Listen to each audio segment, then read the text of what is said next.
All right, y'all wanted to see a full day at Epic? The best day ever, the ultimate Epic day? So here we go.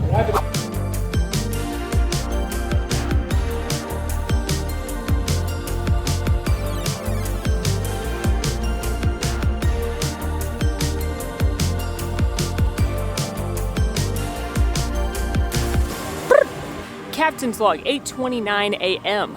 The park officially opens 10 a.m. But it opens at 9 a.m. for early park admission for resort guests, which we are today. Again, this is the ultimate day at Epic, so we pulled out all the stops, and by that I mean we're resort guests and we've expressed. We didn't get a VIP tour. We didn't get that crazy, but because we are resort guests, we pulled out some stops. All right, we pulled out at least 2 stops, and early park admission is a perk of being a Universal Resort guest, where you can get into the parks an hour early. Now, officially, as part of early park admission here at Epic, Super Nintendo World opens, aka you could try and do Minecart Madness or Mario Kart Bowser's Challenge. When I did the rope drop series, I went to Minecart Madness. I found that to be a good use of rope drop. If you don't express Bowser's Challenge, not a bad choice because that gets quite a long line. Dark Universe also opens, Curse of the Werewolf and Monsters Unchained. Personally, I wouldn't go for Dark Universe because the headliner attraction there, Monsters Unchained, does not get a long line most of the time throughout the day, so I wouldn't waste my rope drop hours there. Also, Celestial Park opens, so Stardust Racers is a good choice, especially if you want to ride both sides. You could try and knock out both green and yellow pretty quick, which means technically Wizarding World of Harry Potter and Isle of Berk do not open as part of early park admission. However, we, like all of these people, probably, are headed towards Wizarding World of Harry Potter to go ahead and get ready, get in line for Battle at the Ministry, which is not on Express, and also I'm hoping that they will open it a bit early, which is often what theme parks do, especially if there's a line queuing. And I've heard from several friends that have come in for early park admission that they've gotten on Wizarding World early. So that's our plan right now. Knock that one out, and then we really only have to worry about Minecart as far as rides go without Express. 8:50 a.m. They are letting people in and move forward towards the portal. It is now when I'll remind you not to run. That's lame. They tell you not to. And cool kids follow the rules. Also, you look silly. I'm gonna say it. I'm not afraid to say you look silly. It's like, what are you gaining? Yeah. We're all going to the same line. Alan, you could get ahead of like 6 people if you run. Yeah, y'all gotta chill. Listen, walk fast. If you got folks that can't walk fast in your party, cut the dead weight if needed, but let's not. Okay, you look silly, sir. You look silly. You all look silly. Ugh. Yeah. We've made it into Wizarding Paris. It's so beautiful. Don't you just love it? I just love walking in here. It fills my heart with joy and magic. We're gonna see how long this takes. Obviously, anything you choose to rope drop is a gamble because you hope it opens on time, honestly. So we're gonna hope for the best here at Ministry. But either way, it'll be good to get this one checked off the list. We just hope, Hermione's powers are behind us and it opens on time. Or early. Oh my God, we're moving so quickly I can't even keep up. Oh my God, we're going in. Oh, they are not pulsing at all. They are just go in, which you know what, I get it. Thank you. Whee!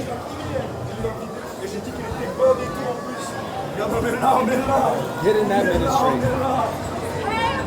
We made it.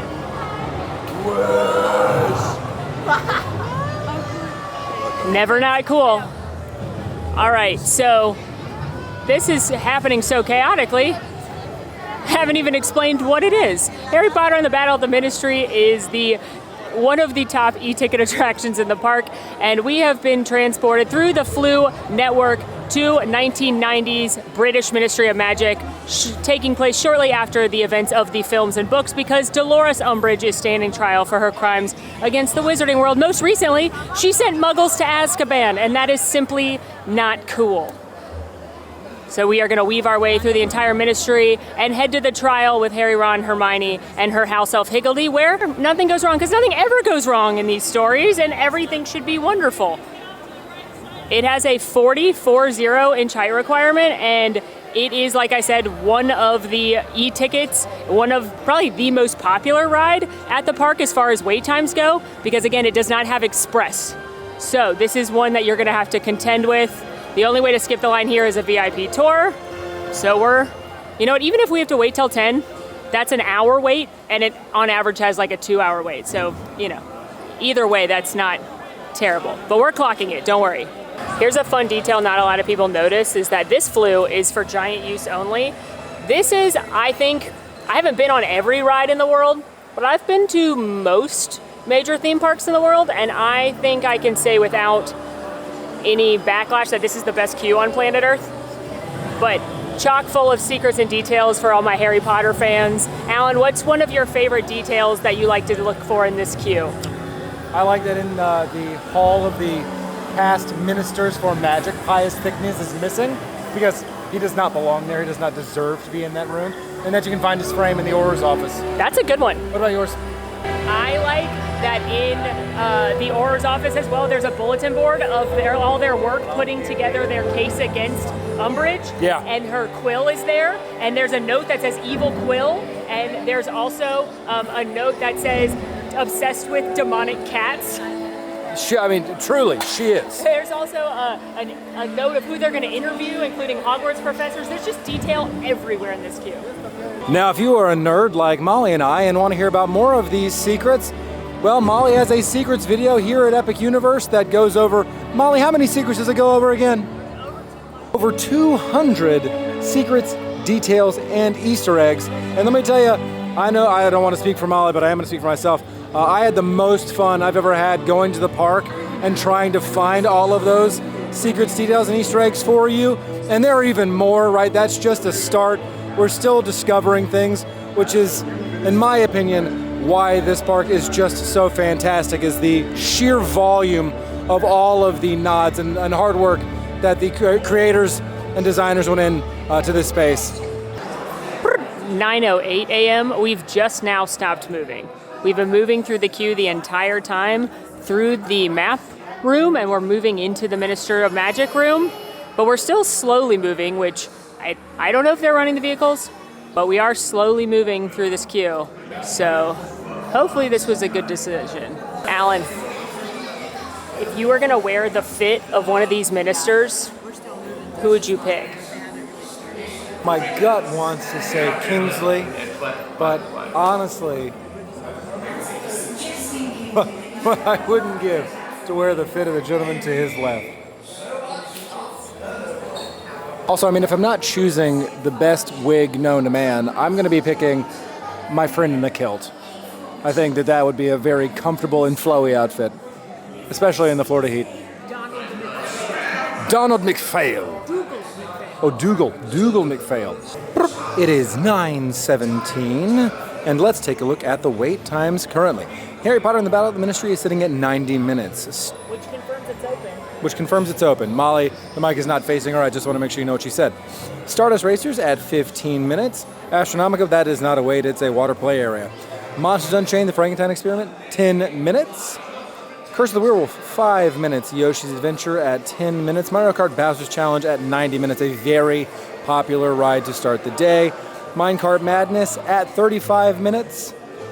So, as far as early park entry goes, this is pretty standard wait times. The one thing that I will say that is surprising me is Minecart Madness. Typically, you see that wait just because of the slow load and unload time and the small capacity per vehicle. You see that wait time tend to go up pretty quickly. So I've got to be honest, I'm pretty surprised it's only at 35 minutes, and I do fully anticipate it's going to pick up as we continue throughout the day.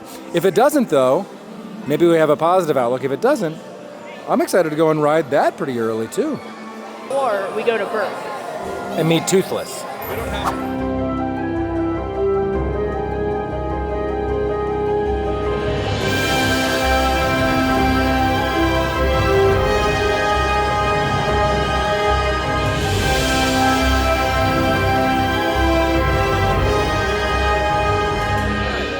9:41. All right, just rode Battle of the Ministry. It was a 34. 32? 32? I can't remember what, yeah. Unbelievable. Point is, it was shorter than what the posted wait time was, but by a large factor. And now it's a 105-minute wait, and now I believe it. And now enough people have had the chance to come in that I think it's at least an hour right now. And it's going to be at least an hour for the rest of the day, if not 2 or more. Yeah. So I'm so glad we did that first. That is a great way to start the day. Oh, And that ride just gets me every time. So good. You know what else is going to get me? Yeah. Where we're headed next. Let's go to Burke. Let's see if we can't meet Toothless. Yeah. That's like 2 must-dos that we gotta go. Yeah, and there's 3 things in this park that don't take express that you gotta worry about. Battle of the Ministry, Minecart, and meeting Toothless. Minecart still's a 35-minute wait, but I bet it gets higher by the time we get over there. Yeah, because we are quite literally on the opposite side of the park. So we're gonna try and go meet Toothless. Burkett doesn't even open officially till 10, so about 15 more minutes. So we don't even know what the situation is in Burke right now. Fingers crossed is the portal is not yet open, although I think that's highly unlikely, but fingers crossed it hasn't yet, which means that we have a fair shake at getting in there and being the first group moving in to meet Toothless. If nothing else, it's still before 10, which means only resort guests could probably get into Burke, maybe? I don't know, we'll see. We'll see. 9:50, and they did in fact have the portal closed off, but now we're being allowed in, and we decided to go to the side that looks like it had less people, so we can try and walk fast to Toothless. Update for you all. It is now 9:53. We power walked. Some of us nearly got taken out by a wagon. I'm not going to say who, it was me. But we were able to make our way into Toothless's line, and it looks exceedingly short as compared to what it normally looks like. This is a consistently popular venue. In terms of wait times, you can anticipate 60 minutes is sort of a baseline. If you're there, it's probably worth getting in the queue because this is just such a great experience. In my opinion, currently the best meet and greet that exists in theme parks today, which is why oftentimes it's 90 minutes plus to come and meet this delightful dragon. Now, while Toothless is guaranteed, meeting Hiccup is not. You can either meet Hiccup or another Viking, but I gotta be honest, the star of the show here, always Toothless. Hiccup is nice, but I don't see a Hiccup bag dongle. No, that's a Toothless bag dongle. Would it be weird if I had a hiccup? It would be a little weird if you had a Hiccup bag dongle. Like Yeah, a child dangling? yeah, be a little weird. Be a little weird. Yeah. Hi, Starfly! Oh my gosh! Hey, girl! You say hi, girl? Don't Oh worry, my she's had 2 sets of breakfast this morning. Oh my gosh, she's so Have cute! you ever met a dragon before? I've never met Stormfly. Oh my god. Okay. Hi, Stormfly! These are my new Vikings. Hi! Oh my goodness, hello! She loves to play fetch. Oh my goodness! Keep your things close. Yeah. Take a toy from a dragon. No, I would I'm never. afraid that you won't be getting that back. Just like my axe, huh? Oh, that's the place of guilt right there. Stormfly, because of you, I adopted a deadly Nadler when I adopted a dragon. Yeah, because you're so cute! Boy or girl? Girl, What's her name? Freya. Freya. Yeah. That's a good. It means little wolf. Okay, well, Yeah. Stormfly, should I tell them about the old wives' tale about their names? Yeah. It's an old wives' tale that Viking parents would name their kids, and now dragons, I guess, really ugly, hideous names to ward off all the evil spirits and bad gnomes and trolls. So I think you need to ugly up your dragon. Okay. A hideous creature is what I'll name her now. Freya the Terrible. Ooh, I like that. I'll call her Stormfly the Awful. Yeah, even though she's amazing. He's got a point to prove, Alan. He's got a point to prove. You think that I'll win the race, right? I don't want to bet against you, but I'm voting for Astrid. Oh, okay. I see how it goes. This is a Yeah. democracy here in Burke. Yeah. She had the most trophies. I saw them. Does have a lot of trophies. Toothless, who do you think's gonna win? You. Yeah, that makes sense. I'll look after Toothless. Tell you what, Asher and I have some race Some topics very, to discuss. Good luck. Very serious We'll be business. right back. Good luck. Just beat Snotlout. Strategize all Yeah, I know exactly. Hi, Toothless. How are you? You're so cute. The Swedish Dragonola Burke. Now, is this your first time meeting Toothless? No, I love you so much, Toothless. I even brought a small version of you. Look at that, it's a mini you. Yeah. Yeah. Who wants to give the nose boops to your mini? Okay. Good job, buddy. Can I pet you, Toothless? See, look at that. Yeah. These Vikings, no, they are Can I true give you some dragon experts. scritchy But not under the scratchies? chin, though. No, It'll make you okay. fall asleep, Oh, yeah. we don't want you to fall asleep. Those No. dragon nails feel good on your scales, buddy. Yeah. Yeah.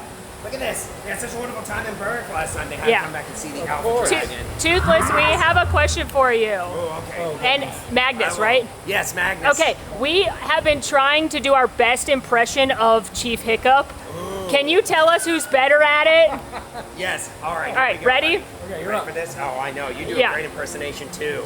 Oh, Yeah. hey, Toothless, it's me, Hiccup. We're Vikings. It's an occupational hazard. Pretty good, right? It is. All right.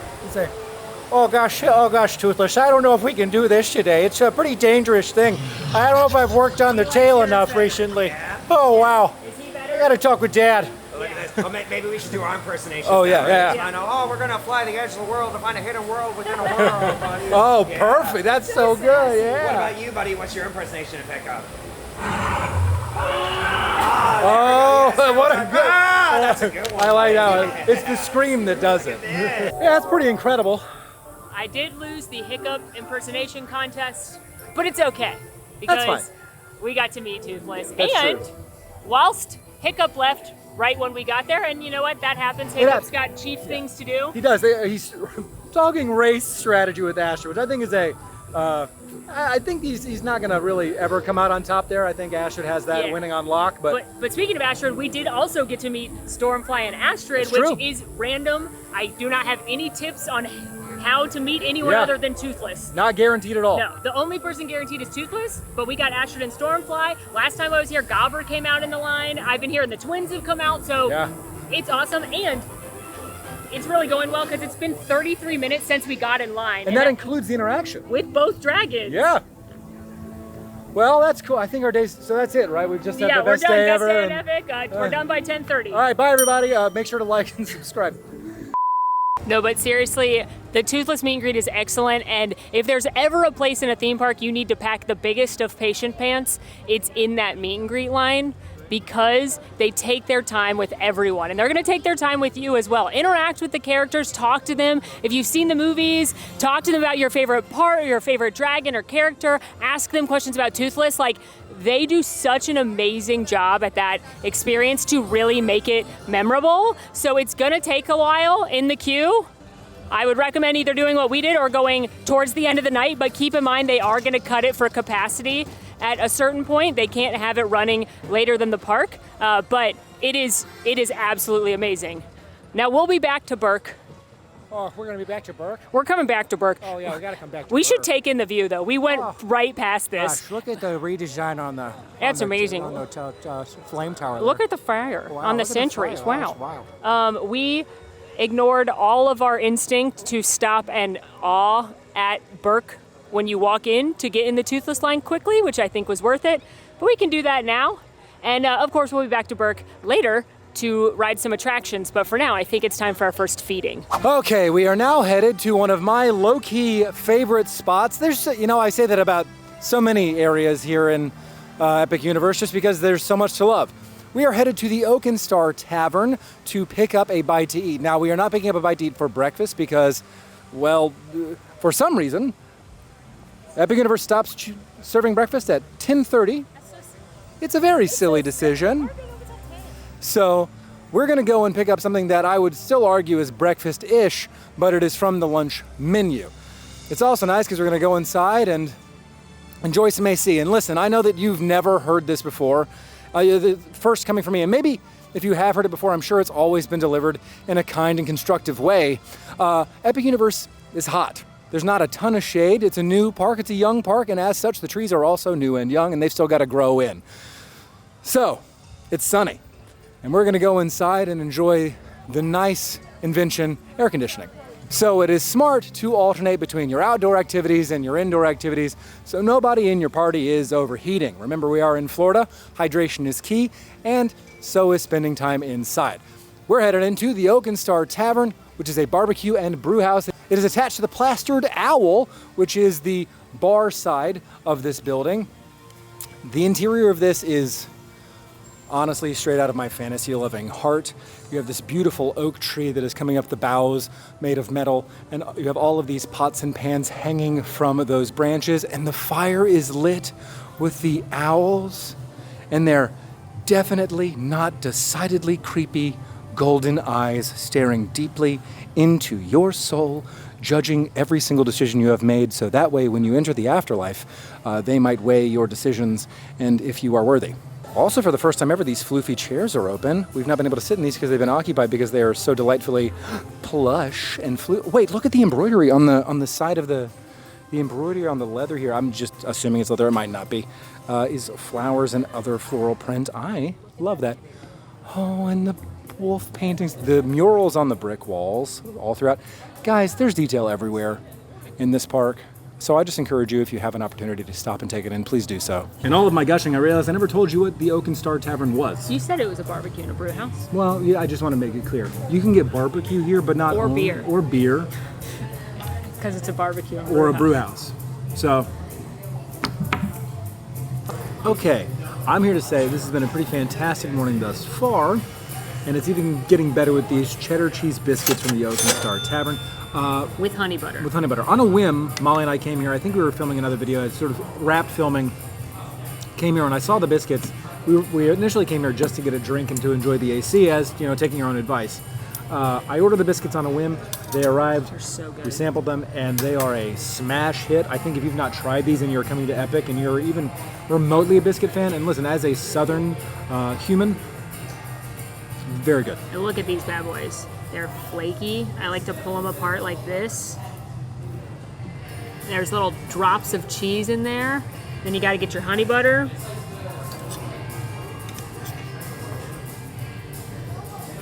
Melts on there because they come out warm and fresh.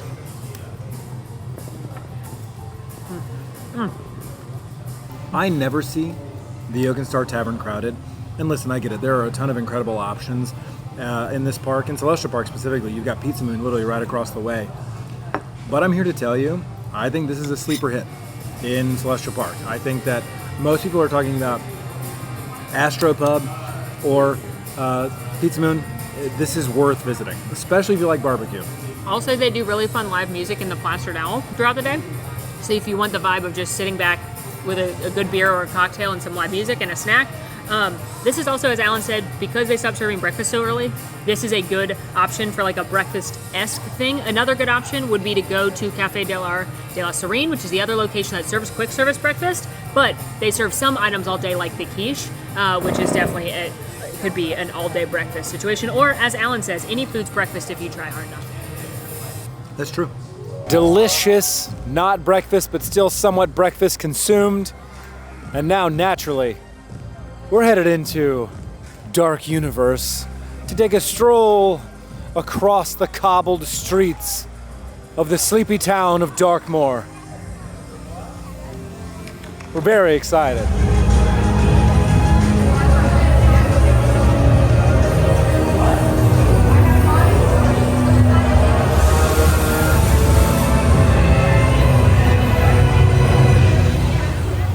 Amongst the headstones, broken stone walls, and creaking doors, monsters walk. Maybe we'll see if I just saw Igor walk into town, actually. But, no, somebody left a flower here. If you know, you know. And you can know by watching the secrets video that we talked about earlier, where Molly talks about over 200 secrets all across Epic Universe. Hi, Igor. Hi, girl. What are you doing? Just making sure Yeah. everyone makes it into the manor safely. Okay? I conduct tours in there, Are you? but I'm not allowed to use the front door Why not? because something about Igor being an embarrassment. No! I don't get it you? myself. Talk to Dr. Victoria. We she won't makes tell the her. rules. She makes Are the you rules. looking for things? for things? Body parts? Oh, okay. You don't have to get all dirty about it, girl. What are you finding? Anything good? I got a little bit of this and a little bit of that. And And if you keep being too nosy, I'll have a little bit of you. had a brief interaction with Igor where I believe he threatened Molly. But that's fair. She was being nosy. So honestly, I get it. Stop prying into people's business, folks. What Igor doesn't know is that I'm simply here to assist.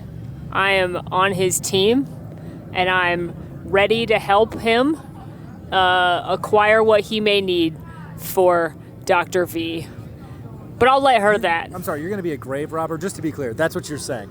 You're not saying it you're saying it in more words, but you're just going to be a grave robber? Who said anything about graves? Okay, so you're a murderer. You're going to take body parts from other people because if they're not dead, they're alive. Do they deserve it? Do they deserve it? Folks, if I ever disappear under mysterious circumstances, please look no further. It's right here. Here at Victoria's house. Yeah, Frankenstein 3.0 V3. I'm sorry, Frankenstein's monster V3. Actually, Frankenstein's the doctor. We're headed in to see Dr. V right now at my favorite ride in the park. Alan, I believe your favorite ride in the park as well. We've had time to mull it over. We've both come to this conclusion. We are headed into Monsters Unchained, the Frankenstein experiment, right here in Frankenstein Manor to see Dr. Victoria Frankenstein, the great-great-granddaughter of Henry Frankenstein, as she is trying to prove that she can control the monsters. This attraction uses the same technology and ride vehicle as Harry Potter and the Forbidden Journey, but it is far less nauseating because they use far less screens. The screens are used as a tool to help tell the story, but there are 14 of the most incredible audio animatronics you have ever seen on this attraction. It is full of surprises. I notice something different every time I ride it. It is amazing and a must-do. Now, we have Express, so we're gonna go through the Express queue because it's a 45-minute wait right now. There's pretty long waits across the park, but 45 is actually very long for this ride. This is a very, very high efficiency attraction, so at some point every day you'll find it under 30 minutes. If you have not ridden this before or you do not have Express, I recommend waiting till you can go to the full queue. I do not, under any circumstances, recommend single rider if you've never been on it because you are gonna miss both pre-shows and you do not want to miss the pre-shows. But Igor, I hear you say, where's the fun in that? I agree, you delightful freak. Igor steals, nothing goes wrong, yes? Show them. What's that? Lower the lights. That wasn't us. Silence, creature. I will destroy you when These two just don't get along. The Dracula experiment is the last piece of the puzzle. And with your help, the world will never see the name Frankenstein the same again.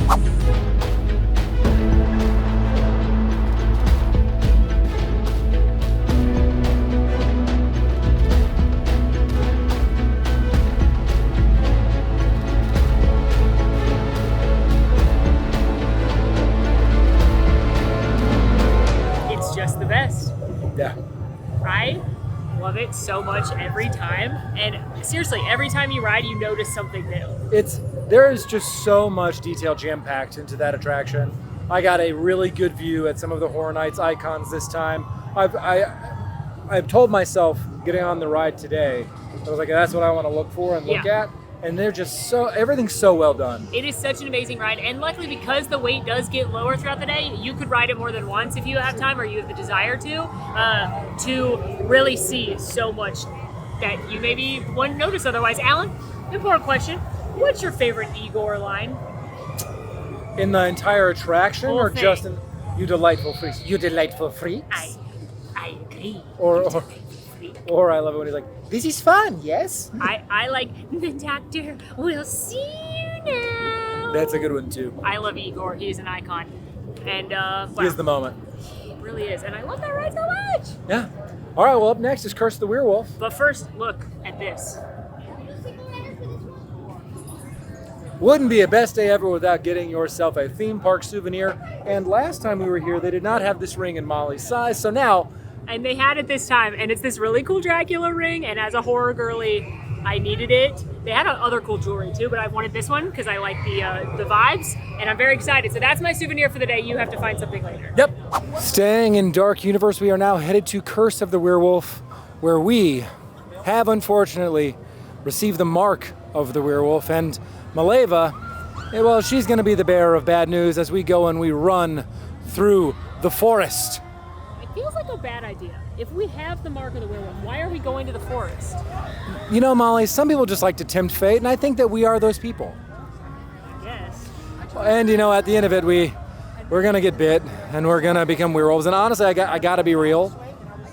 I don't think I hate that. I think that'd be a fun time. Being a werewolf would be a fun time? Yeah, except for, you know, like, I think that might be a hot take, but yeah.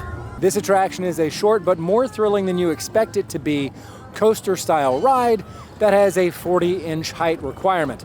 And every time you ride it, it's going to be a little bit different because based upon how the weight is distributed in your specific vehicle, you can either spin a whole lot or not a whole lot. Now, because this attraction does have a relatively slow load and unload time, as well as smaller capacity than other attractions, it can get a longer wait. But thankfully today, we have Express. Yes, it was one of the 2 stops we pulled out for this video. Just a quick Express recap. At Epic Universe, there's only regular Express, not unlimited, meaning you can ride each of the participating attractions one time in the expedited queue. Keep in mind, it is not front of the line access. It is just promising you half or less of the posted wait time. It's often much less. But just keep that in mind, keep those patient pants on. Now, Express, if you're just buying it for Epic for one day, can be very expensive. We're talking several $100s per person. But Universal has recently added multi-day Express passes that work both here at Epic and the other 2 parks, and those are much more bang for your buck, and some of those, depending on how many days you get, are less than $100 per day. So if you are coming to the parks, it's a good thing to look at because you could get Express for $100 a person a day, which is, while yes, still an investment, is really going to save you a lot of time. If you want to know how much time, we did a whole video on Express comparing it to the waits. Fingers crossed, no hair in my mouth. Now for the context. Okay, I really like this ride. I think it's a lot of fun, but one time I sat back to back with a woman who had very long hair, like down to her derriere, beautiful hair. But it was not restrained, so because of the way this vehicle works, it kept whipping around and it would get in my mouth. And I've been hit in the face on like other roller coasters. Like I've been hit by people's long ponytails on Big Thunder and stuff, but it's usually like my arms, and it always freaks you out because it's like another person's body and hair is like, but like it was in my mouth, and the whole time I was screaming, and Alan thought I was just having fun, but I was freaking out. So every time I ride this now, I like look at who's going back to back with me and hope that there will not put any hair in my mouth.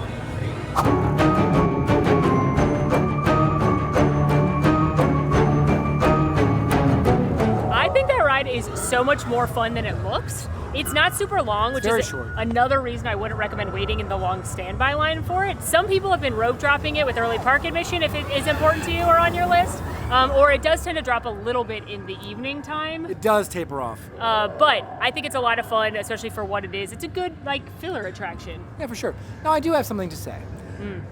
This is a don't be a jerk in the park PSA. If the team members and signage and tell overhead you, announcement. And announcements, if you're getting multiple inputs to not do something, like for example, in this instance, film on a ride, don't do it. Yeah. It is a rule for a reason. It's a safety reason. You're not an exception to that rule. No one is an exception to that rule. You shouldn't do it. Also, if you do, and it's this one video, Molly's gonna look pissed. Really mad. Yeah, I'm talking to you guys sitting across from me because you go back to back so you can see the other car. I look furious your whole video, so that exists somewhere. There are safety reasons for why you shouldn't do that. If that phone falls and gets in the track, it would be a massive safety hazard. It also is going to delay the ride for other people. 100%. And like, just don't do it. What are we doing? Just don't do it. Have enough care for your fellow human being to just obey the rules. Just don't do it. Thanks. Also, I think I finally saw the jacket. Oh yeah, I saw it too. It was cool. One of the team members, when we were researching the Secrets video, told us that there's a jacket in the barn that was used. It's like a shirt that was used in American Werewolf in London, screen used, and she's like, you'll never see it because you're moving too fast, but my laser eyes have been trying to find it, and I saw a shirt finally, so I think that must be it, which is cool. Also, look out. wolf prints. Oh, those are mine. Yeah. Well, you said you wanted to be a werewolf, so.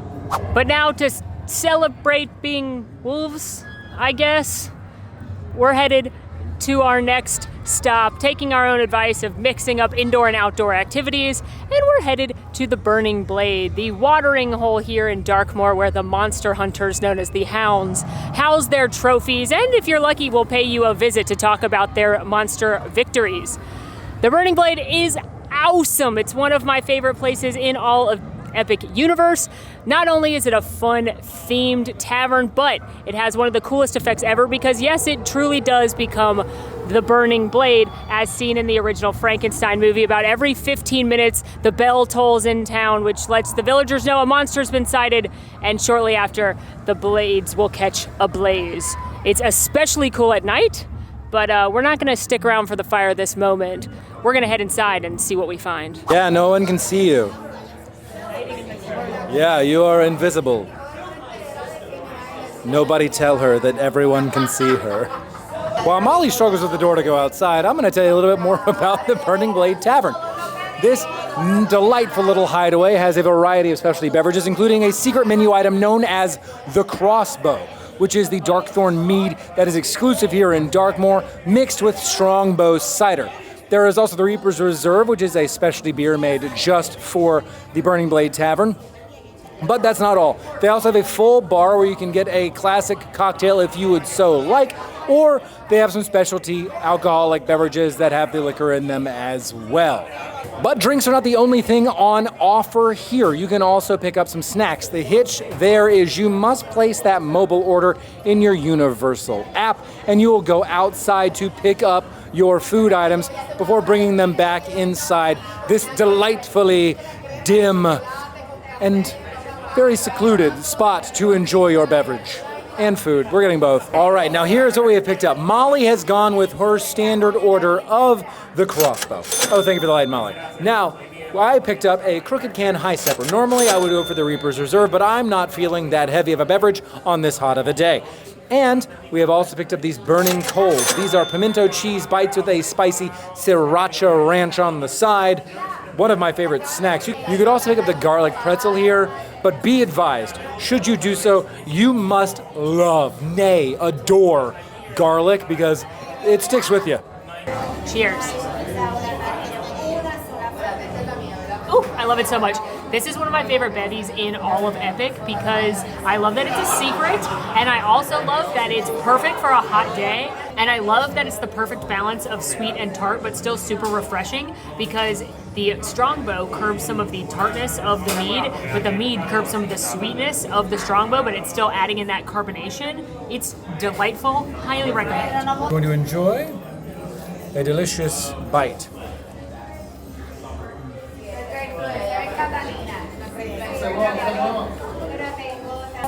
Crispy exterior, the pimento cheese interior.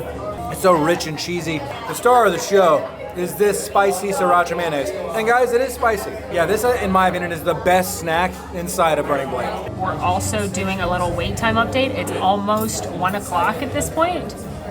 Curse of the Werewolf, 60 minutes. Monsters Unchained, 35. Yoshi's, 75. Carousel, 20. Minecart, 75. Had a downtime, but I'm glad to see it's back up. 165 at Mario Kart, 75 at Stardust, 135 at Harry Potter. So glad we did that already. 45 at Fire Drill, 55 at Dragon Racers Rally. That's another one that does not have Express, and 70 at Hiccups. So you can see how these wait times get pretty long during the middle of the day, which is why it was very helpful for us to come in and rope drop and knock out a few things, and why also Express can really be your friend if you've only got one day at Epic. Hello. Just wanted to say hello. You've done that. Run along. Are you going into the Lion's Head? Business is it? I was just wondering. Wander someplace else. I like your best. He's so mean. After a quick sunscreen reapply, we now find ourselves headed back into the Isle of Berk. Hiccup's Wing Gliders is our next destination. It wasn't open earlier today. It had a delayed opening, so I'm thrilled to see it's back. And also, we are trying to make sure we're picking off those outdoor attractions just because it's Florida in the summertime and you never know what'll happen. So it is good to prioritize those outdoor rides. Now we can do the proper walk-in of Burke and ogle at it. Ogle. Ooh. This is Burke. There's just Burke. Here, we have dragons. Hey, we have dragons. Oh, gosh, wow. Wow. I just look at that. Wow. Oh, I'm getting into it. Owen Wilson I've now. become Lightning McQueen. Wow. Dragons, huh? Oh, wow, Toothless. Can't you just believe how beautiful this is? Oh, Astrid. Oh, wow. This Gonna is land so up on nice. the top of that mountain up there. That's where Goldie Yeah, we're lives. Goldie, yeah. I can't. Oh gosh, let's Oh, go. Let's get up there. Let's walk the long way though to see if we see Gobber in his forge. Yeah, let's do that. Perhaps a baby dragon. But in all seriousness, this world truly is incredible. I know we mentioned it earlier today, but if you do take a moment to soak in the beauty that is Burke, at every place you turn to look, you're going to see a deep reference in this world to the films and the story. Molly is now not running but walking with great speed towards the spot where the night lights, the babies of Toothless and the Light Fury, can come out to meet you. These are adorable. And this is one of those times where I'm going to let all of you know, from the littles to the adults out there, it's okay to suspend a little bit of disbelief and really lean into the story and allow yourself to have a moment of joy, okay? And it's Dart. That's the Molly reaction for it's Dart, the only nightlight we have not seen. Bat your eye. Oh, very good. Toothless, wiggle your ears. Oh, very good. Look up. Oh, I got some of you. Very good, Rough Runner. You won. Great work, my friend. Give it up again for Rough Runner, everyone. Good job, buddy. Correction, this is Rough Runner, who is out, one of the triplets. You have Dart, Rough Runner, and Pouncer, who are the trio, with Rough Runner and Pouncer being the two boys and Dart being the girl. I couldn't tell because Dart and Rough Runner are both black and white, but they have different colored eyes. Dart has blue eyes, and she's the only one I've never seen. She's my white Whale. dragon. White whale? White dragon? But Pouncer's the white dragon. But anyway, the babies are so cute. They're adorable. So if you do see a crowd of people coming out in this area, it likely means that a nightlight is coming out to visit with you, and you should stop. But as I was saying, everywhere you look inside of this world, you see a deep reference to the lore and the story of How to Train Your Dragon, be it the dragons themselves and their roosts, or the different things the Vikings might have built during their time here in the Isle of Burke. How's that going for you?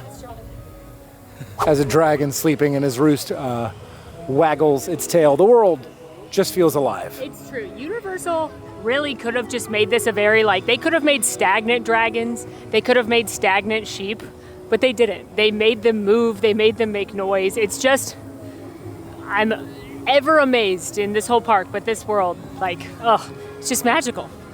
But we are headed now to ride Hiccup's Wing Gliders, which, oh my God, has a 145-minute posted wait. So we'll see how long that is in Express.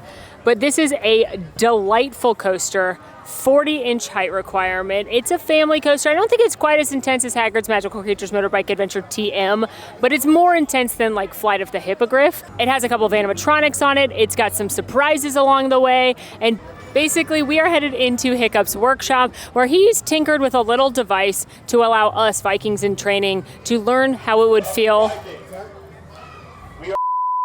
Update. We just asked the team member, and they told us Express will be half of a 145-minute wait. That's too long. I love Hiccup. I love Toothless. I even love his wing gliders. You want to go see the show? Or? Yeah, we'll go see the show, which is coming up soon, and we'll come to this later. I think this has such a long line right now because, well, it's awesome. But two, it was down earlier today, so I think a lot of people are back over here. But that's looking like a 70-plus minute wait in Express, which, you know what? No, thank you. But as we always say, part of a good theme park day is being flexible and having other plans. So we're going to head over and see the upcoming Untrainable Dragon show, because there's one in about 25 minutes. And then hopefully after that, the wait will have dropped over here.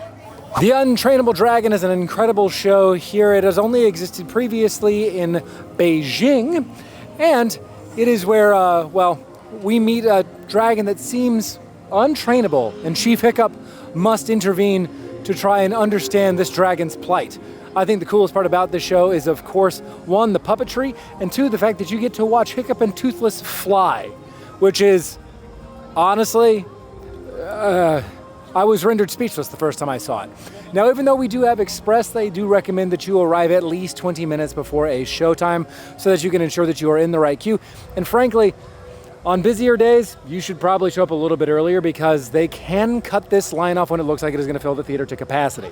You should also know that just because you have Express, that does not mean you get to skip the line. It just means that you get to get into the theater first and get prime seating. Now notice I did not say that means you can arrive later. You should still arrive 20 to 25 minutes early, even with Express. And that'll give you the best opportunity to take advantage of the Express perk. However, before we go inside, I would be remiss to not acknowledge our sheep friends here. They are eating. No, he's chewing. He's chewing on that. He's not sleeping. He's chewing on some grass moss. This guy is just being a vocal fella beneath the pinchers of the thorny stingers of a dragon here. It looks like that dragon got hurt, but Well, somebody he's getting, bandaged him. yeah, the Vikings are taking good care of him. The detail, Alan. But the sheep feel safe here, you know? In a time where for a while they wouldn't, they do now. All right, now let's go see the Untrainable Dragon.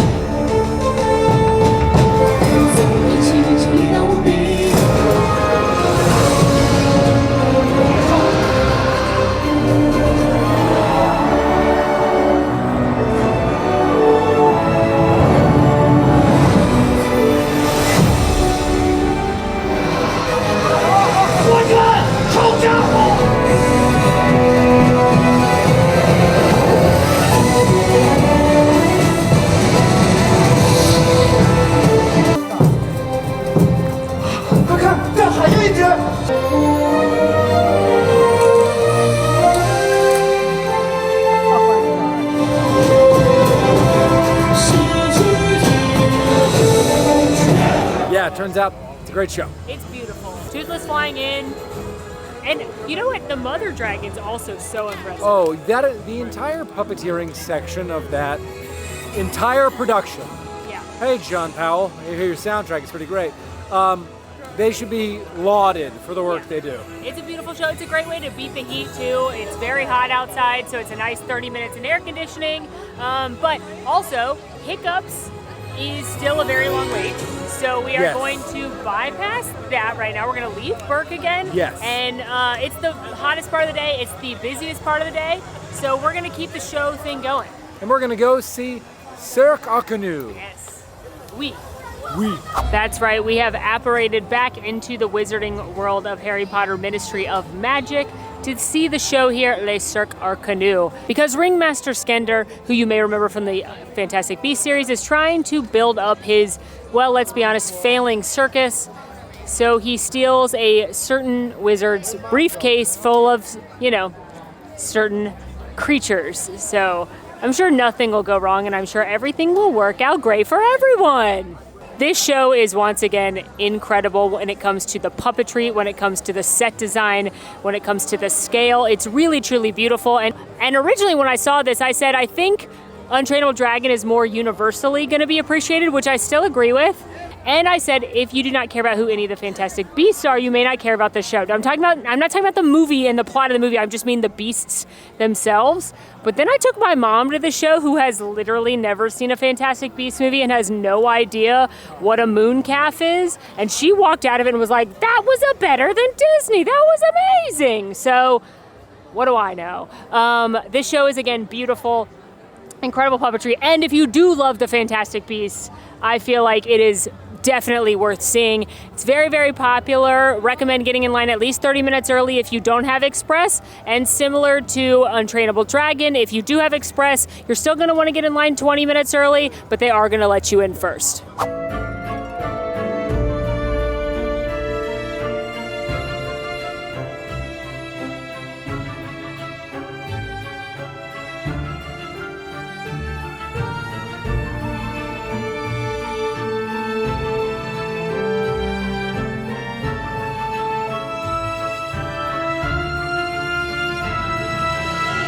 All right, so just got out of Les Cercles à Canut. I know, you're all blown away by how authentic my French sounds. Said no one ever. I think that is a great show. It can be a bit of a time suck. Express really does help out because we were in a much shorter queue. We were able to pop in early and then get sort of towards the front of the line and get a better seat. I am curious to know, Molly. Yes. What is your favorite creature? Because truly the puppets and the creatures are the draw, yes. In that show, I think it's got to be the Zawu.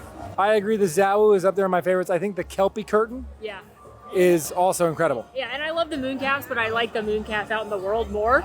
I still think if you can only do one show, if you're only, planning on doing one show as part of your day. Oh, I was thinking you do the Untrainable Dragon. Dragon, but again, especially for my Harry Potter and Fantastic Beasts fans, I think this is a really good show. I'm also here to say, if you are looking for shows that truly have an element of performers being present, like you have physical live human performers, this is also satisfying. That you're not doing a lot of, like while you have screens are in service to the story, and again, the puppeteering, top notch.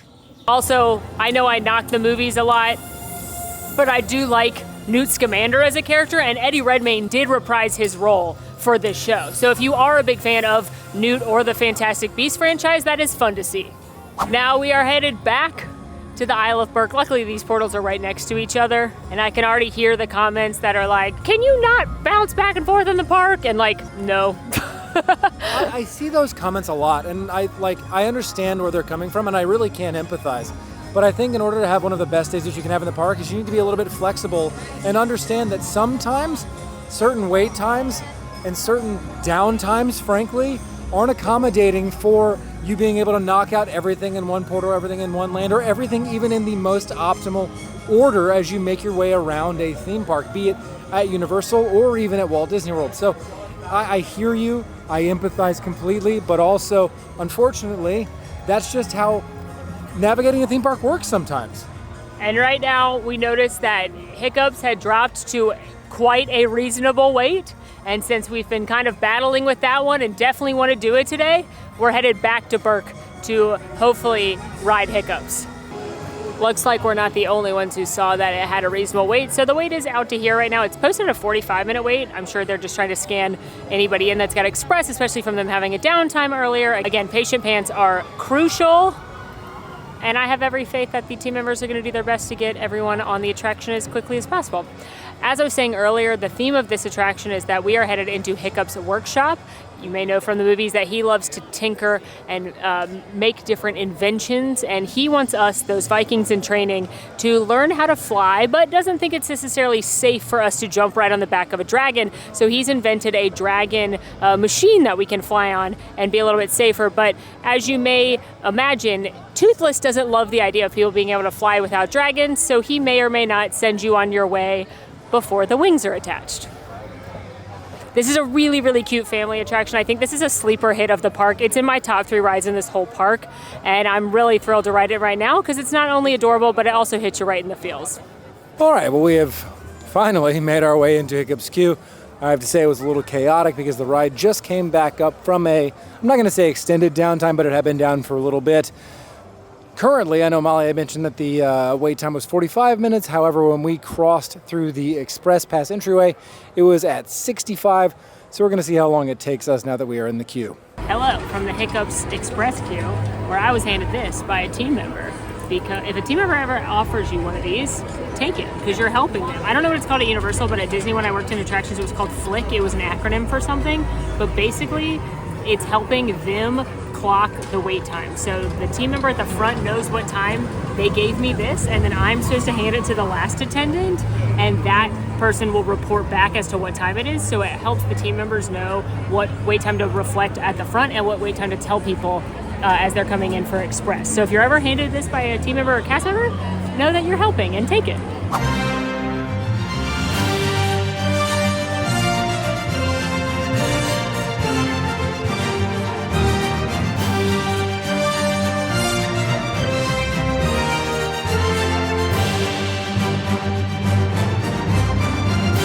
All right, well, that wait for us was about 35 minutes, which Includes is riding the ride. correct, which is incredible when I am looking at the wait time upon exit of this attraction, and it's at 145 minutes. Listen, I love Hiccup Swing Gliders. I don't know if I love Hiccup Swing Gliders 145 minutes worth, but I will tell you, it is a sleeper hit in my opinion in Epic Universe. The attraction paired with the score, paired with the animatronics at the start, they're not going to be like Dark Universe Monsters Unchained level animatronics, but they are pretty darn good. And such a fun, beautiful ride. You should do it. It's a must do. All right, it is time for a wait time update. It's 4:30. 145 minutes, as Alan just said, on Hiccups. 35 at Dragon Racers Rally, 95 at Fire Drill. We're not doing that today, y'all. That's a long ride. Only 20 to 5 at Stardust. 60 at Harry Potter and the Battle of the Ministry, which is pretty good. They had a downtime earlier, so I'm glad that's back. 100 at Mario Kart. 40 at Yoshi's Adventure. 90 at Minecart Madness. 60 at Curse of the Werewolf. 50 at Monsters Unchained. So kind of middle of the road wait times mostly. And you know, that's sort of true with these attractions. After Rope Drop, you see there being some pretty long wait times from 11 until the evening. With all that said though, Hiccup Swing Gliders is a pretty hot queue. And by that I mean not like hot like spicy, I mean hot like the sun is beaming down on you in that queue. And as such, I think it's time for us to continue our pattern of outdoor than indoor activities. So we're going to head to the Astro Pub and grab a quick bite to eat. Meteor Astro Pub is a play on a gastropub, as the name would suggest. And inside you're going to find a variety of brews and, well, a gastropub style menu with some standard pub grub that has been elevated and twisted just a touch. Now, things that I've enjoyed on the menu are the burger, very tasty. I've had the salad, the Cobb salad, also pretty good. And the grilled cheese. Molly has had that and enjoyed it quite a bit.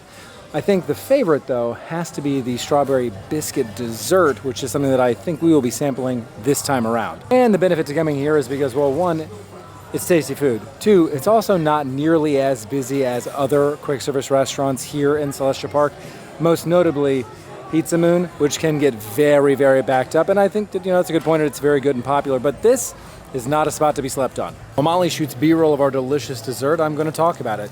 We both picked up not only the Speechless Astronomer, which is the unique specialty beer here in Celestia Park. It is a delicious citrusy IPA. We also nabbed the Astronomer's Shortcake Skillet. This is strawberry ice cream, a warm biscuit, and strawberry and cream crumbs on top. Every time I've had this, which has been one time. Now two times. It has been delicious. Now, one of those I'm sort of forecasting for the future. And the reason is because the biscuit is not super sweet. It's a little salty and it pairs so well with the light and refreshing strawberry. I can't wait to dive in. Cheers. Hiccups has a 175-minute wait now. I'm very glad we rode it when we did. I gotta tell you, 175 minutes, that's a good beer. I'm not waiting 175 minutes to ride anything. Especially not like, there are two queues that are pretty almost in direct sunlight. One of those is Hiccups. Yeah. So a section of it is covered, let me be clear, but some of it is not, and it's still hot. And then the other, Curse of the Werewolf. Yeah, and then Stardust and Minecart are both outside, but at least they're more They're in cover. And they have fans. Yeah, but Hiccups is great. I would not wait almost 3 hours for it.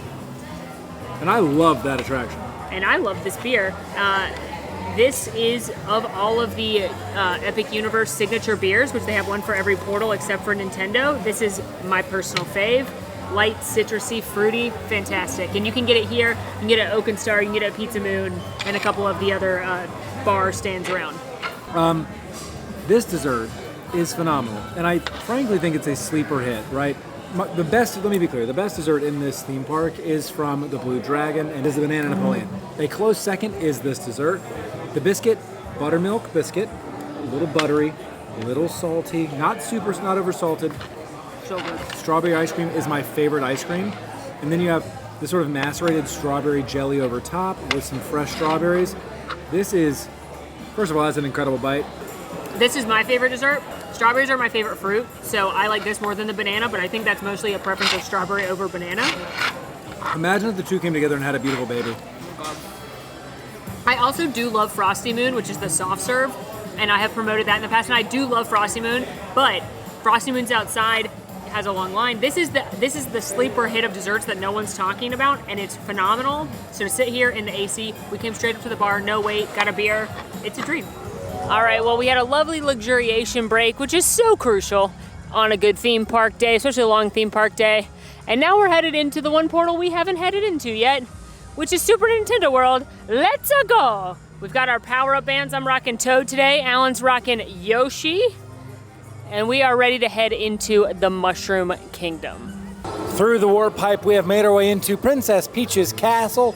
Here is part of the Mushroom Kingdom, and we will walk out into Super Nintendo World, one of the most kinetic places in the park. Also, the music is definitely a little loud.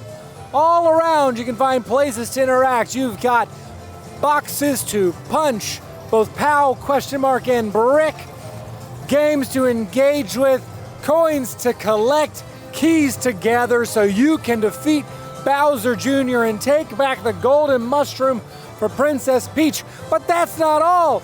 You also have Mario Kart Bowser's Challenge, is where we are headed next. Or you can continue to watch Molly's dreams be dashed on Yoshi's Adventure when she does not get the pink Yoshi. Today's the day. Today might be the day. I wouldn't know, I'm colorblind.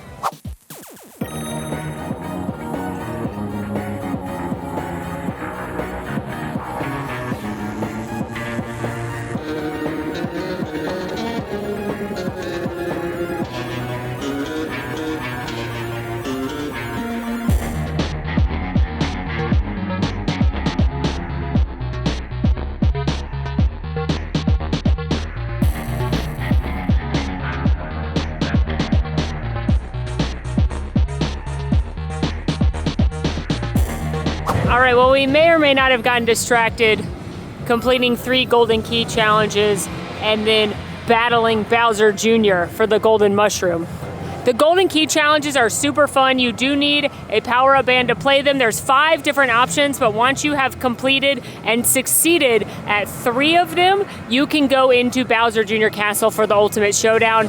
And honestly, the power-up bands and these games are one of the reasons this world is so fun and has so much to offer.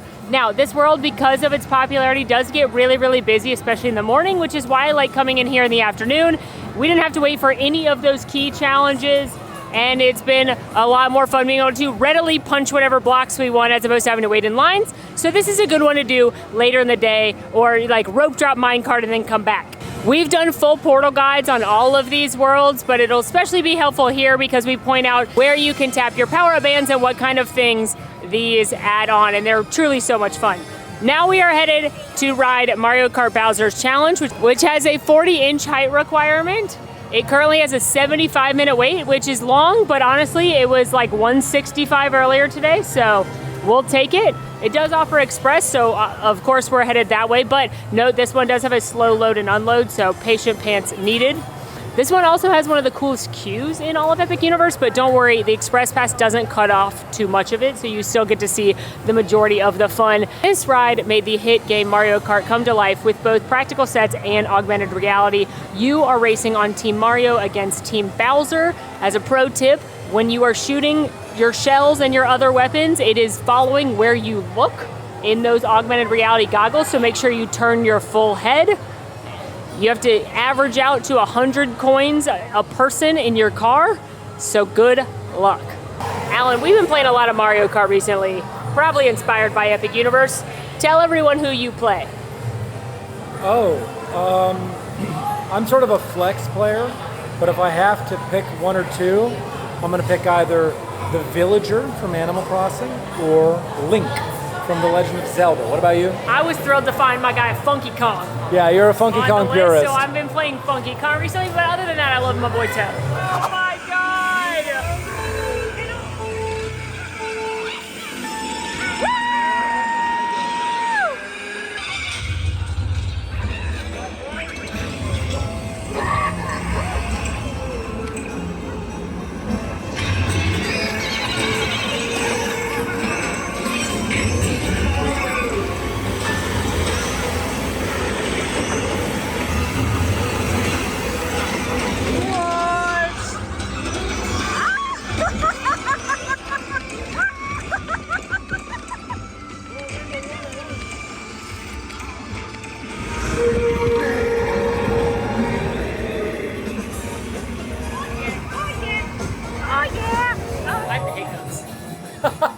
Wrong land.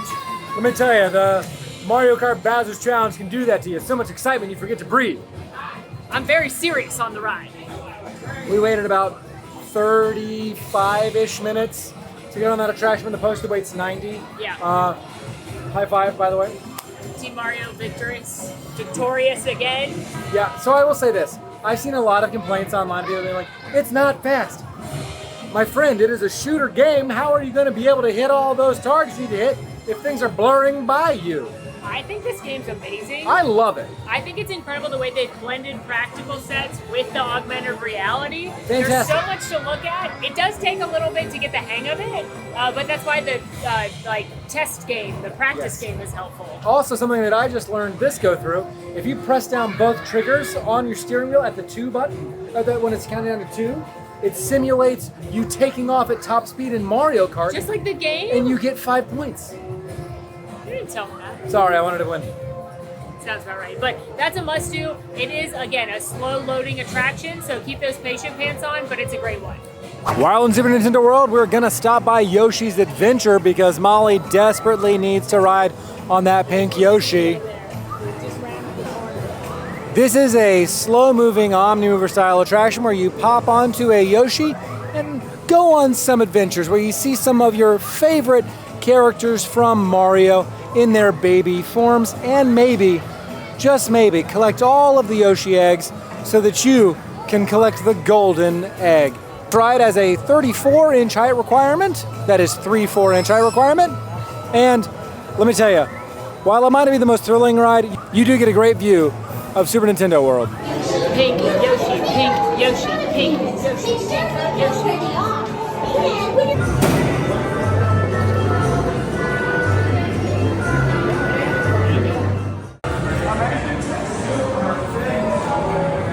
Molly, it's right there. There's that fuchsia. That's purple. You can see them. They don't even appreciate it. They don't even look happy to have the pink one. It's a single dad. It was a family of 3, and the dad alone got the pink one. He doesn't even look happy.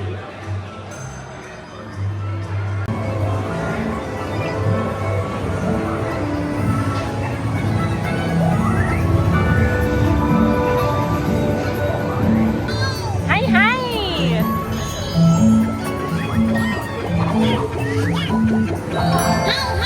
Hi, hi.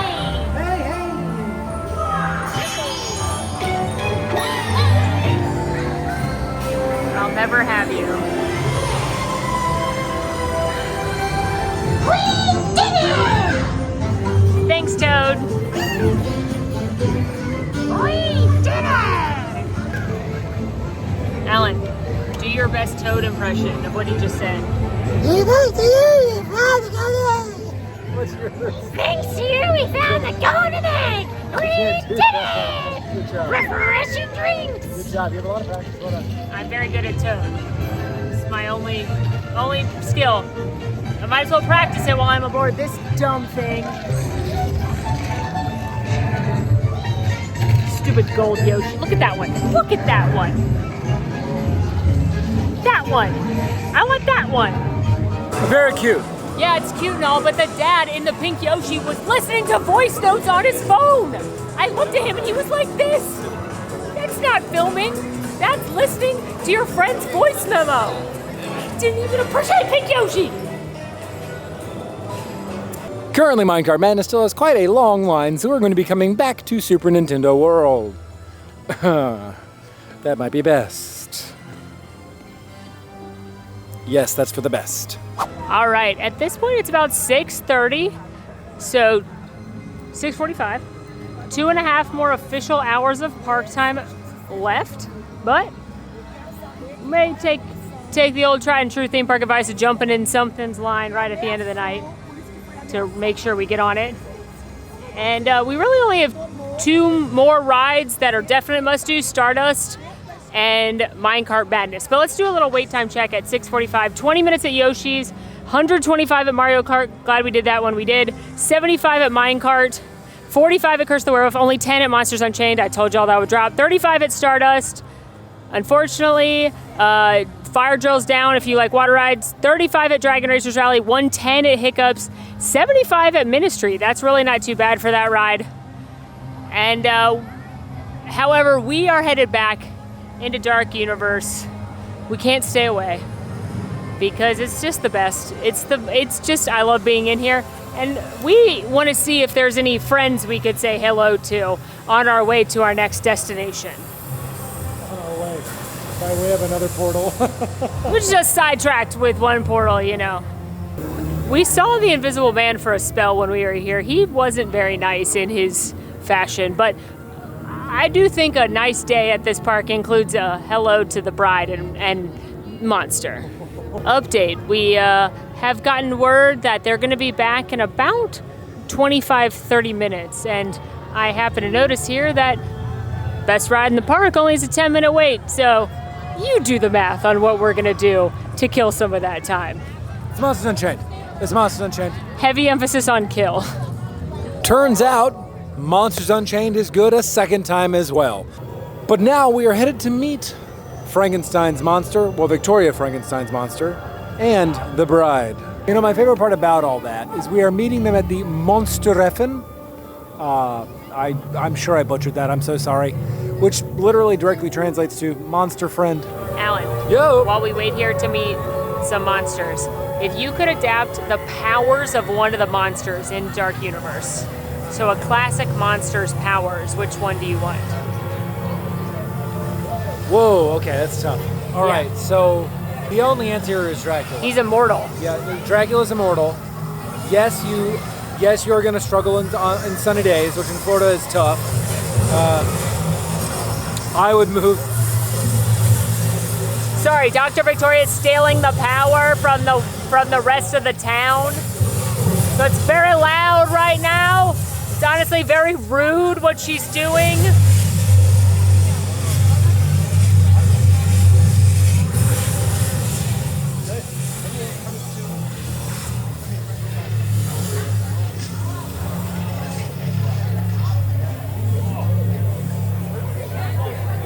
It's actually a very cool Easter egg. Sometimes Victoria needs extra power to the manor, so she sucks it away from the rest of Darkmoor, and you can feel it and see it and hear it in the lights. But go on, Alan. As I was saying, I can just move to like Seattle. Oh, sure. They have vampires. Legend has it. Different kinds. Yeah, the blood drinking thing, I'm not so like, whatever. Like, that comes with the territory. Just drink blood, it's fine. Immortality. Yeah, that's good. Polymorph into a bat. Cool. Super strength. Flying is cool. Flight. Guys, talk to me about the downsides here. I don't see it. Like, I know where you can go to potentially befriend a vampire. Hello. Hello, friends. Hello. Hello. I want to show you this. Look, I have a small you. Little bride. It's you. Why am I stuck like this? It's just a pose for portrait. What is a pose? Like when you hold still for portrait. Oh. Yeah. Perfect. Does Dr. Victoria ever take portrait of you? No, just tells me what to do. Victoria does not treat him like he is a member of the family. No. Do you? Bride friend. Is my friend. He's your friend. Do you know Dr. Victoria? We have not had the opportunity to meet. I don't think you should meet her. Neither do I. Yeah. Yeah. Good decision. She is smart, but Very bright.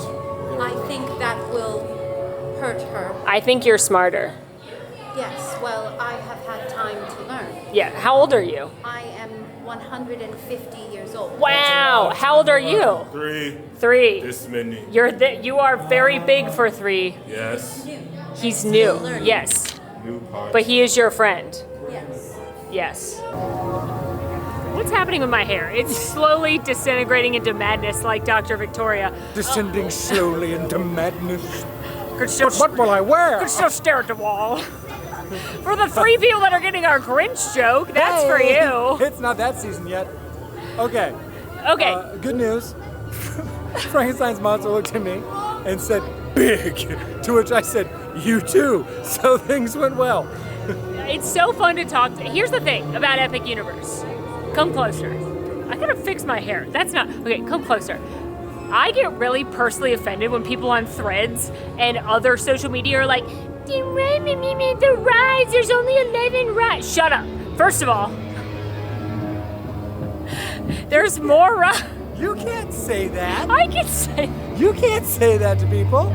First of all, there's more rides I mean, you can. than Animal Kingdom or Hollywood Studios. There's the same amount of rides at Epcot. And I'm not bashing any of those parks, but I'm just saying if you're going to complain that there's not enough rides at Epic, why aren't you complaining about that at the other parks? Well, they're biased, Molly. And it's because the best part of a lot of these theme parks, yes, the attractions are amazing, but so much of what makes theme parks and makes them great is not the rides. The entertainment, the theming, the detail, all the work that creators go into creating this space that you can be immersed in, that is the true value and draw. And I love that so much of what makes Epic special are the characters and the entertainment and meeting Frank and Bride or Invisible Man or Igor or the Hogwarts students or Toothless or seeing the Untrainable Dragon. Like, so much of what is amazing about this park comes from the entertainment and the detail and the storytelling.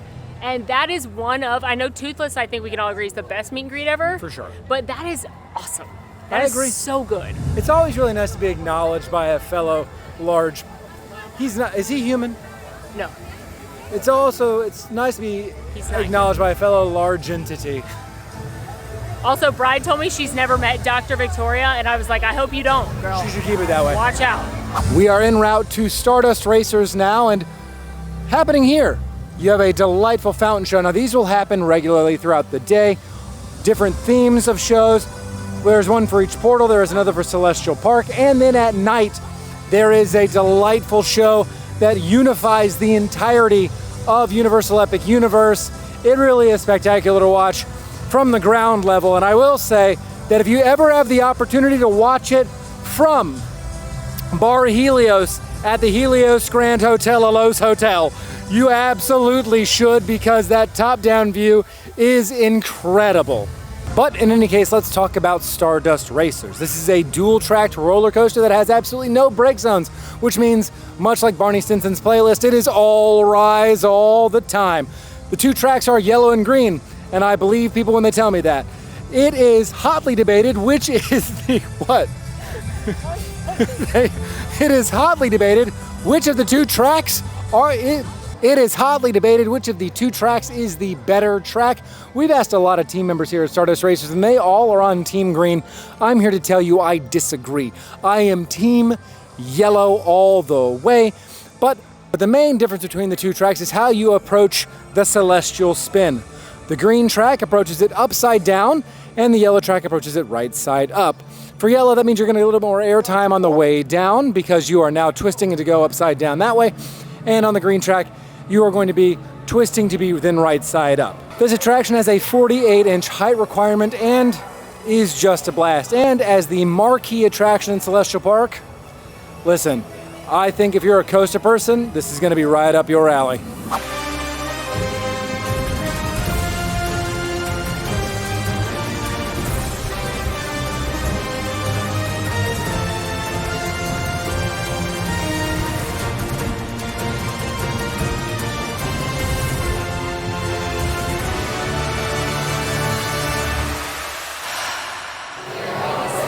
What a fun coaster. My hair is crazy. I can't contain it at this point. It's a lost cause.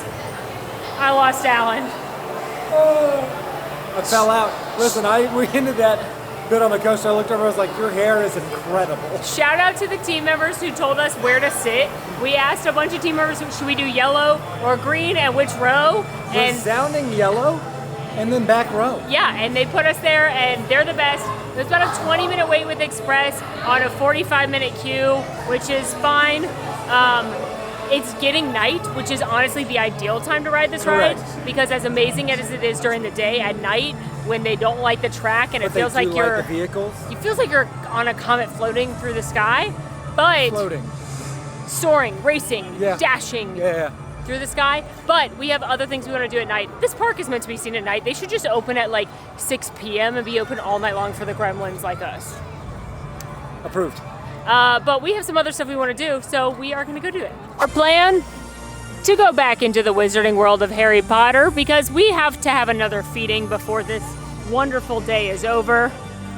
And we are headed to one of my favorites, Café de la Serene, which is the cafe, the French bistro in the Wizarding World, for a little nosh. And then we're gonna get a little cocktail and do some wand magic before we end the night by dashing, hopefully, I should say, dashing back over to Super Nintendo World to get on Minecart Madness. Café L'Art de la Serene is the largest quick service here, and it serves traditional French cuisine, specifically from 1920s France and earlier. The culinary team made sure they pulled from classic recipes so that it was relevant to the time period. So you're gonna have things like baguette sandwiches, you're gonna have beef bourguignon, I believe that's how Julia would say it. You're gonna have French onion soup, and you're also gonna have one of my favorites, the quiche. Plus, this restaurant is stunningly beautiful with amazing tile work featuring witches and wizards with different fantastic beasts. And the whole restaurant is themed after Parisian cafe culture, so there's lovely outdoor seating where you can people watch just like when you're in Paris, which is a real treat, I must say. And our food has arrived. I went for the quiche Lorraine, which is a savory egg custard with a flaky pie crust. It's got bacon, Gruyere cheese, caramelized onions, a Mornay sauce, and it's got a house grain salad. And Alan, while he normally goes for the baguette de dinde, which is the delicious turkey baguette, decided to keep it a little lighter tonight and go for the galette de tomate et fromage, which has got a roasted tomato, goat cheese, and some other vegetables baked in a butter pastry. Alan's drinking an unsweetened iced tea, and I decided to try the other non-alcoholic specialty here that we haven't tried, which is the Dirigible plum juice. You can see the Dirigible plums at the horticulture shop across the way. Luna Lovegood's a big fan. But this is a sweet and tangy beverage with flavors resembling apricot and tropical fruit. Resembling. Bonjour. What do we got there? A quiche and a galette. Yeah. Is it delicious? It's delicious. The French know what's up. You get it. I say the You French get have it. the best taste. Are you guys looking for Fantastic Beasts? We are. Have you seen it? Yeah, I saw a mooncalf over there. You seem a bit lonely. He seems sad. I heard that it's a full moon, so they usually only come out. Go look in the window over there. Mating dances under the full moon. On 2 legs. Alan went to get something very important for the last part of our Wizarding World adventure. Spoiler alert, it's our wands. We've had them in a locker this whole time. Ooh. Like a big reveal. No, but seriously, the fact that there's lockers around the whole park is chef's kiss. Cutting into your galette. Hold on, let me get the shot. Ooh. Oh wow, actually, Oh, yeah.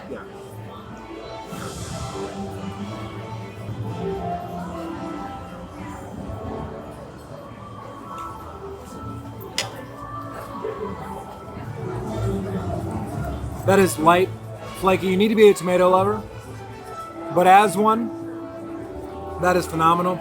So There's buttery, olives. a little bit of olive on a tapenade, some onions. It is very bright, a little briny, has a little bit of like a umami flavor. That galette is incredible. Especially if you don't eat meat. That is a delicious dish that's not skimping on flavor. That's fantastic. Now, as someone who loves eggs but does not see the morning hours often, I love that this quiche is offered all day because I love quiche. It is light, it is fluffy, it is buttery, it is super cheesy. You got a little smokiness from the bacon. It is a fantastic quiche. And then you got this creamy, dreamy Mornay sauce. Honestly, I've never had anything bad at this restaurant, but I do think this ekes above the sandwich for me as my favorite dish on the menu. I think if you are going and you want like a crowd pleaser, the baguettes are the way to go. You're not going to be disappointed by this food at all. Honestly, I highly recommend sharing amongst the crowd because, again, I keep referencing my mom coming here with me because my mom doesn't come to theme parks for a living. She barely knows Universal IP.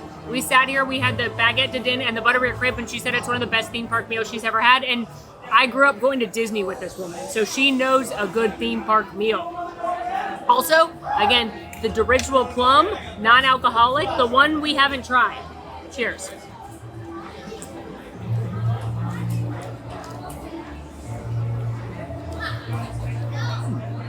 That's better than the strawberry tea because the strawberry tea is really, really sweet, but I don't like it as much as the lavender lemonade. That's a lot lighter than I expected it being. I thought it was going to be super syrupy. It's very light. It does have an apricot flavor to it. It's like tea, almost like it's like an Arnold Palmer like tea lemonade sitch. It's very refreshing, a little tart. If you don't drink alcohol, this is a fun one, but overall I'd go for the lavender lemonade. Delicious dinner consumed, and now there is only one, you know what, scratch that, 2 things left to do here in the Wizarding World of Harry Potter. Item 1, go to Bar Moonshine and pick up a delicious bevy. And item 2, carry that bevy around the Wizarding World and do a little bit of magic with our aforementioned wands. I know I've said it before and I will say it again. Bar Moonshine is the best spot to pick up a beverage here in the Wizarding World. It is the American bar for all of your wayward wizards who are here in France and just want a taste of home. Inside they have posters that represent all of those Quidditch teams from back home, a lot of collegiate teams represented, and you can pick up classic cocktails or giggle water, which is champagne. They also have a tea, and I'm going to go ahead and put that in quotes, beverage that has some dissolving material inside of it that changes the color of the beverage. Now, of the beverages here, I would always recommend the Philosopher's Old Fashioned, or if an Old Fashioned is not for you, the Loeb Blaster. First up, Molly is going to review her Philosopher's Old Fashioned. Cheers. Pink. As she is doing some secret magic. As you notice, there's nothing on the ground here. Revelio. I did it! And right there you have... The Demi guys. Hi, little guy. Bye. I saw him earlier at the circus. He's a very sneaky guy. Very sneaky. This is a very good standard old fashioned. It is going to be very whiskey forward. I always ask for a little bit less of the simple syrup so it's not as sweet. If you like a sweeter beverage, then obviously have them keep it the same, or maybe ask for a little bit more. But I love a good old fashioned. The fact that this is a hand mixed cocktail, that's a rarity in a theme park, and it's delicious. My other favorite cocktail at Bar Moonshine is the Floor 75, which is a champagne and limoncello cocktail. So if you like something a little fruity and tart, a little bubbly, that's a good choice as well. But now, obviously, we're doing magic, and I know we could have done this all day long, but it's great at night. Now just walk between perfect. Asia, this is your time. Let us do a spell. Would you like to enchant Circuit Ducket or Simon Marchand? What do you think? This is a good one for nighttime. Lumos Maxima. Lumos. Oh, green. Slytherin, baby.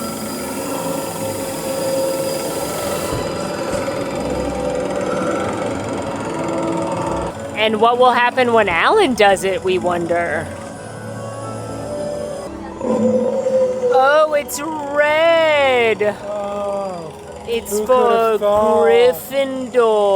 The winner. Boo. Boo. Listen, I know you can go to any of the worlds at night, and they are fantastic at night. Dark Universe is incredible in the evening, but you're gonna have to make some decisions, and I love Wizarding World at night, particularly doing some of these spells. They just look so much more magical. The world looks so much magical. There's some special effects you can only see at night, and you're gonna have to make choices, and I think we made the right one here. You can see murder. There's just a lot to enjoy.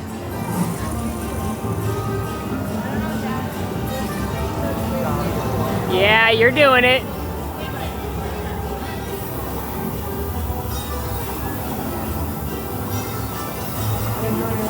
Yeah, you did. Yeah, you did.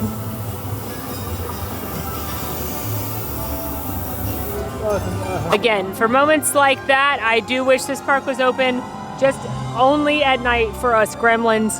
But speaking of being open at night, the park official hours are closing at 9, but recently they've stayed open till 10 for the rides. Not the entertainment, not the dining locations, but the rides have stayed open an hour later, and we have confirmed that that is the case today. I cannot promise that'll be the case whenever you visit, but it is the case today. So, being 8:52 right now, we are gonna head for this last hour, bonus hour, if you will, over to Nintendo to finally tackle the final big ride on our list, Minecart Madness. But let's take a look at the wait times as we enter the last few minutes of the park being officially open.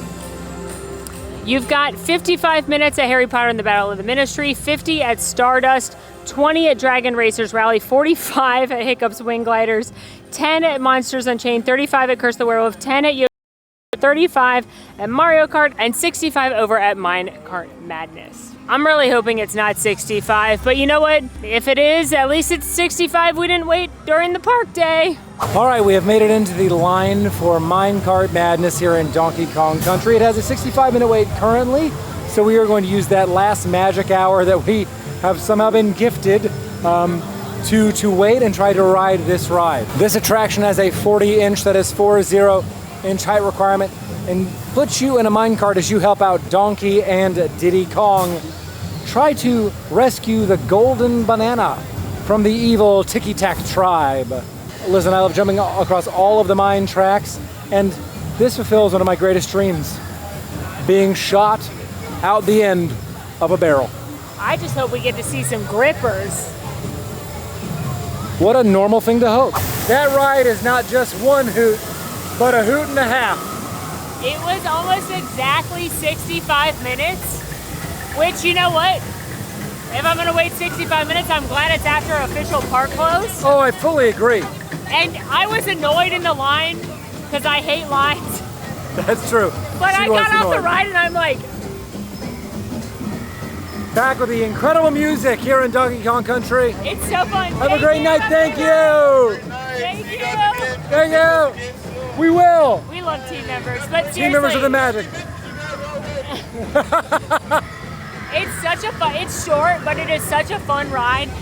And I do recommend, if you want to ride it, either rope drop it or wait for it at night. But I think at night is better because your choice needs to be rope drop this or Ministry. And this one is cooler at night. Ministry's the same. It's also quite literally cooler at night when the majority of your queue is outdoors here. So, yeah, I couldn't agree more. Enjoy those tunes of Donkey Kong Country at night. And what a vibe it is. And now we have one final stop on our incredibly epic day. Yeah, I had to say it. We gotta make the final merchandise stop. You know you have to do it on your way out. You gotta stop in the big merchandise shop, which here is Other Worlds Mercantile. Because I got a little treat earlier. I got myself a souvenir, but Alan hasn't. And he's had his eye on a few things, so let's see what he picks up. Other Worlds Mercantile is the big merchandise shop here at the entrance in Celestial Park. And there's a ton of stuff from the other 4 portals, as well as general Epic stuff. I will say if there's something really specific you see, you should grab it when you see it. Like, they don't have the ring I'm wearing right now. They don't have some of the really specific items I've seen in some of the other portals, but they do have a lot from all 4 other worlds. So if you don't want to carry it, that's something to keep in mind. Also, if you don't want to carry it and you're staying at a Universal hotel, you can ship it back to your hotel. That's still a service they offer here. I really thought you'd go for the giant pink Yoshi. This matches my shirt. Did you need a water bottle? Yeah. I already have another one of these water bottles, but I need more. Just like you collect coffee cups, water bottles. I respect it. All I'm saying is Alan needs another water bottle, the same amount I need another coffee mug, which is not at all. But this purchase means I'm getting another coffee mug next time I'm in a theme park. Yeah, that Sam Eagle mug will be mine. Well, that brings us to the end of an incredible day at Epic Universe. We were in the park for literally 14 hours at this point and hit all of the highlights. Alan, what was your favorite thing you did today? That's tough. I think it is going to be Monsters Unchained, Of course. the Frankenstein Experiment, or Hiccup Swing Gliders. What about you? I'm going to throw in a 30-minute wait for Battle at the Ministry. Was quite nice. That rope drop was excellent, which also shows that the strategies for starting your day and ending your day can be a great way to sort of bookend those attractions that are often the hardest to get into. Also, we got to meet Toothless, and that's always a treat, and eat a bunch of delicious food. What was your favorite thing we ate today? I think we're going to say the same thing. It's the strawberry biscuit tart at Astropub. That is delicious, but I also love everything that comes out of Wizarding World, cocktail and food-wise. The galette was amazing. And, you know, I'm not mad at biscuits ever. The thing is, at And Epic Burning Blade, like, come on. Yeah, at Epic Universe, the food has been elevated considerably. Yeah, I agree. All of the food is pretty incredible. Is there anything we didn't eat today? You can only eat so much in one day, but is there anything that also constitutes your must-eat list? Didn't eat? I'll go first. We didn't go to either sit-down restaurant. Both Blue Dragon and Atlantic are fantastic. I recommend them both highly, and we've been to the Blue Dragon behind the scenes this week. Outside of that, I'll say Pizza Moon. Pizza Moon is an incredible restaurant to go to. It's very popular. It has a very long line. But I hesitate to say that because there are other incredible spots, quick service spots to go grab a bite to eat here outside of Pizza Moon. But again, I know Pizza Moon's incredible, but there are other spots. Also, though, my favorite quick service meal is the steak bowl from Isla Burke. Spitfire. And today, it just didn't feel like hot meat on a hot day. But there's so much good food here. You almost can't go wrong. Thanks to you for following along on this long but wonderful and incredible, dare I say, epic day in the park. Hopefully this was fun for you and gave you some tips and tricks on what it's like to actually maneuver the park for a full day. And until next time, folks, please be sure to like this video, subscribe if you are new, follow us on all of our socials, and come join us on Discord. We'd love to have you there. The links for all that are down below.